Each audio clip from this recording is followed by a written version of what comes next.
జల్ జమీన్ జంగల్ అను నినాదంతో నైజాం సర్కార్ గుండెల్లో రైళ్లు పరిగెట్టించి కంటి మీద కునుకు లేకుండా చేసిన గిరిజన గోండు వీరుడు, దున్నేవాడిదే భూమి అంటూ నేలతల్లి విముక్తి కోసం, గిరిజన జాతి విముక్తి కోసం పోరాడి ప్రాణత్యాగం చేసిన పోరాట యోధుడు గోండు బొబ్బిలి కొమరం భీం. కొమరం భీం గిరిజన పోరాటాన్ని దారితీసిన పరిస్థితులు, కొమరం నైజాం సర్కార్ ప్రయోగించి జంగ్ సైరాన్ పోరాట గాథను నైజాం సైనికులు కొమరం భీం వెంట్రుకను కూడా పీకలేక చేతులు ఎత్తేసిన సమయంలో సొంత కొలిమికి చెందిన ఓ గుంటనక్క పొడిచిన వెన్నుపోటు వైనం గురించి ఈ వీడియోలో చూద్దాం.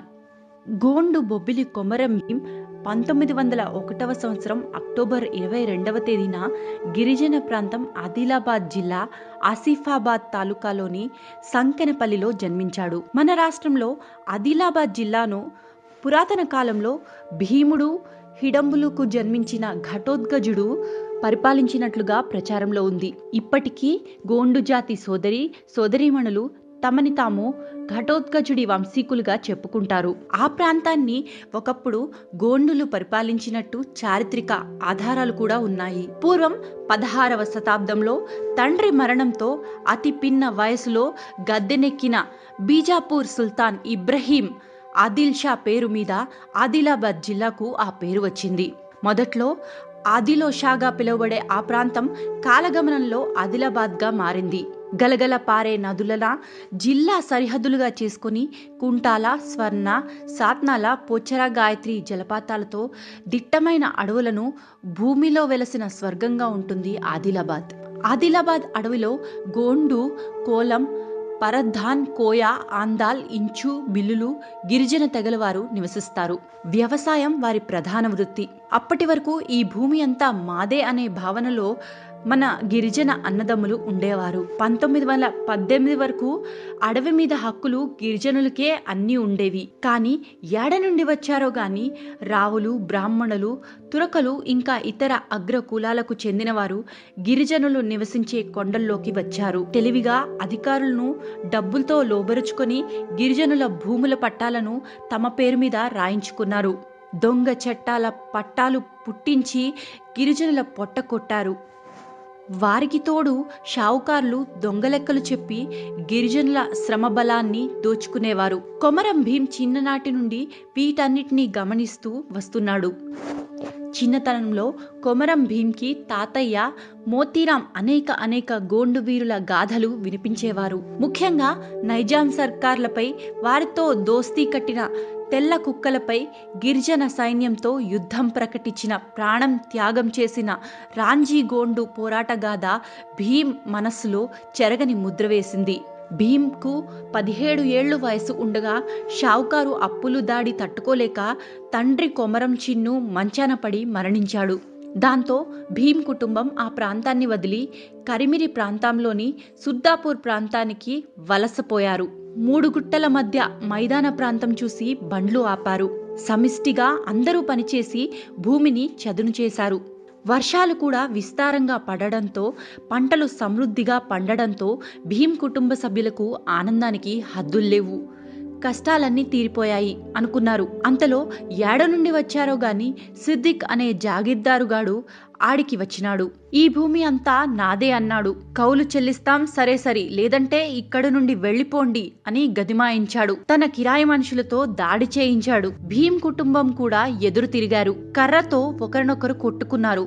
కొద్ది క్షణాల్లో ఆ ప్రాంతం చిన్నపాటి రణరంగంలా మారింది. చిన్ననాటి నుండి ఉడుకు రక్తంతో మాంచి ఉప్పు మీద ఉన్న కొమరం భీం ఇన్నాళ్లకు ఈ సాలెగాళ్ల మీద పగ తీర్చుకునే అవకాశం వచ్చిందని కూడ్పు పొగుడుగలిగి బ్రహ్మబలిలా ఉన్న సిద్దిక్ తల మీద ఒకే ఒక్క వేటు వేశాడు.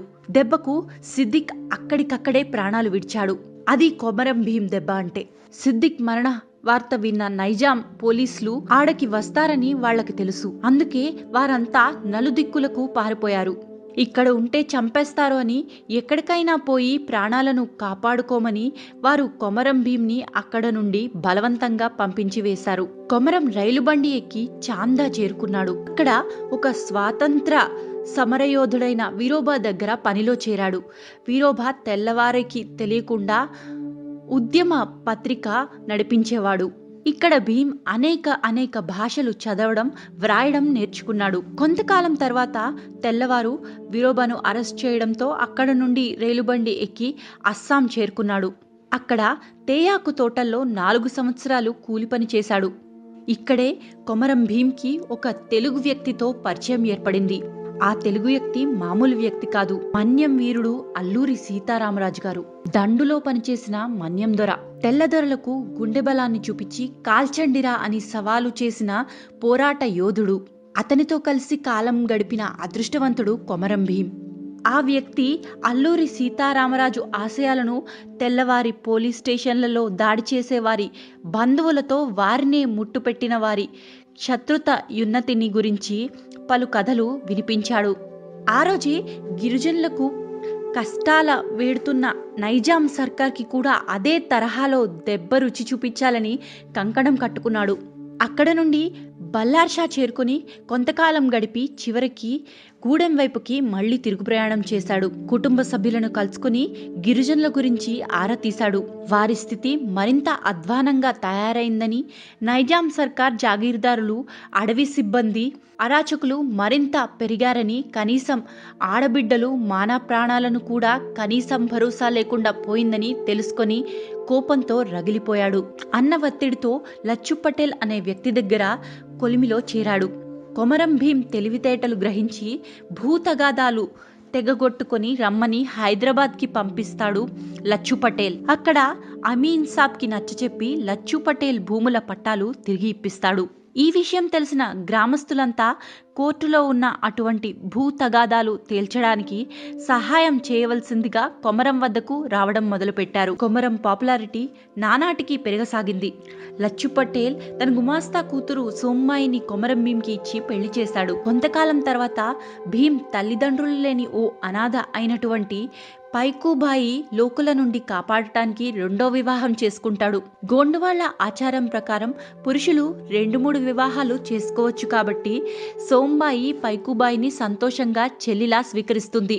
రోజురోజుకి పెరిగిపోతున్న నైజాం నవాబుల ఆగడాలు చాలలేక చుట్టుపక్క గ్రామాల వారంతా కొమరం భీంను ఆశ్రయించారు. కొమరం భీం పైత్తందారి వ్యవస్థ కింద నలిగిపోతున్న గిరిజనుల విముక్తి కోసం జంగ్ సైరాన్ జమాయించాడు. జల్ జమీన్ జంగల్ తమాయ్ అంటూ సింహగర్జన చేశాడు. జోడ్ఘాట్ కేంద్రంగా మరో చుట్టుపక్కల 11 గ్రామాలను కలుపుకొని గోండు రాజ్యాన్ని ఏర్పరిచాడు.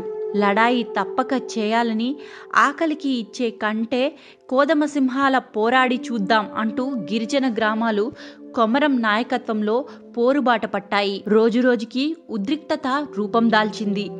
ఇక లాభం లేదని జంగల్ అమీర్ సాబ్ స్థానిక జాగీకిదారులు, తహసీల్దారులు అబ్దుల్ సర్దార్ని కలిశారు. అబ్దుల్ సర్దార్ వెంటనే అదనపు బలగాలను పురమాయించి డిఎస్పీకి కొమరం భీంని గోండులని అరెస్టు చేయించవలసిందిగా ఉద్యమాన్ని ఆదిలోని అనగతొక్కాలని ఆదేశాలు జారీ చేశాడు. ఇప్పటికే సర్కార్కి ముచ్చెమటలు పట్టించిన మన్యం వీరుడు అల్లూరి సీతారామరాజు మరణించినా ఇక కళ్ల ముందు కదులుతూనే ఉన్నాడు. ఈ దట్టమైన అడవిలో కొండ, కోన, రాయి, రప్ప, వాగు, వంక, చెట్టు, చేమ, దుక్కి, చేను అణువణువు కొమరంకి బాగా తెలుసు. కొమరం జెరిల్లా దాడులు మనవాళ్లు తట్టుకోలేరు కావున ఎలాగైనా కొమరం భీంని ముట్టుపెట్టాలనే వారి పథకాలను రచించారు. కానీ కొమరం మాత్రం తన చివరి ప్రయత్నంగా హైదరాబాద్ వచ్చి నిజాం ప్రభువుని కలిసే ప్రయత్నం చేశాడు. కానీ నిడుమ ఉన్న చెంబాగాలు కొమరంను నిజాం ప్రభువుని కలవనివ్వలేదు. ఇంకా లాభం లేదు అనుకుని తిరిగి వచ్చి కొమరం భీం ఇక పోరాటమే ఆయుధం అని పైకి ఎత్తాడు. మిగిలిన వాళ్ళు గిరిజనులు కూడా చేయి పైకి ఎత్తారు.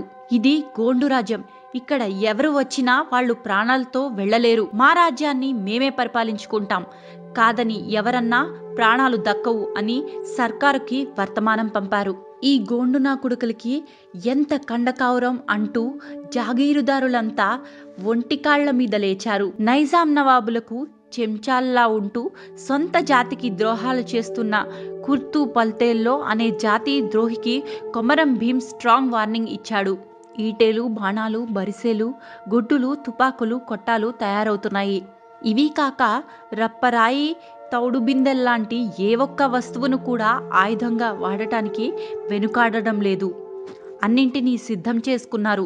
పోలీస్ స్టేషన్లో గెరల్లా దాడులు చేసి తుపాకులు సంపాదించారు. భీమ్ వారికి తుపాకీ ఎలా వాడాలో నేర్పించాడు. గిరిజనుల మనోధైర్యం ఆకాశానికి చేరుకుంది. కాకిలా 100 ఏళ్లు బ్రతికే బదులు హంసలా కొన్ని నెలలైనా బ్రతికితే చాలు అనుకున్నారు. అంతలో ఆ ప్రాంతానికి సబ్ కలెక్టర్ నైజాం సర్కార్ తరఫున చర్చలకు వచ్చాడు. చర్చలు విఫలమయ్యాయి. ఇక రణమే. నైజాం సర్కార్ పెద్ద ఎత్తున దాడికి సిద్ధమైందని, సైన్యం ఆగమేఘాల మీద తమ వైపు వస్తుందని భీమ్కి కబురు అందింది. తుడం మోగింది. జై రగల్ జెండా అంటూ నినాదాలు చేయడం మొదలుపెట్టారు. 10 రోజులైంది. యుద్ధం సంగతి దేవుడెరుగు. అసలు కొమరం భీం నాయకత్వంలో యుద్ధానికి సిద్ధంగా గిరిజన సేనలు ఉన్నటువంటి దారిని కూడా నైజాం సైనికులు కనుక్కోలేకపోయారు. భీం సైన్యంలో గిరిజన సైనికులు పొలిమేరల్లో కొదమ సింహాల్లాగా కాపలా కాస్తున్నారు. వాళ్ల ధైర్యం చూస్తుంటే నైజాం తోతులు ఇంగ్లీష్ కుక్కలు కలిసి వచ్చినా ఖతం చేసేలా ఉన్నారు. కానీ మన బంగారం నకిలీ అయితే ఎదుటివారిని అని ఏమి లాభం?